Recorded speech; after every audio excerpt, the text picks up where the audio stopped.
दुनिया में मौजूद मशहूर क्रिकेटर्स के हमशक्ल।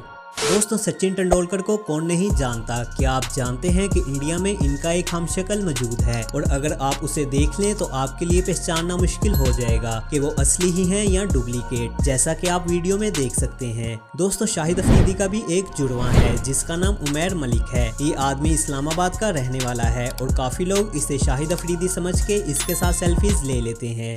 जसप्रीत बुमराह, जो कि एक इंडियन बैट्समैन और बॉलर हैं, एक दफा रजा समूह के व्लॉग में इनके एक हमशक्ल को देखा गया जिसकी शक्ल और दाढ़ी का स्टाइल सारे का सारा बुमराह जैसा था। इंडियन टीम के कैप्टन विराट कोहली के डुप्लीकेट को भी एक टेस्ट मैच में देखा गया, जैसा कि आप देख सकते हैं कि कैसे ऑडियंस इसे असली विराट समझ के इसके साथ सेल्फीज ले रही हैं।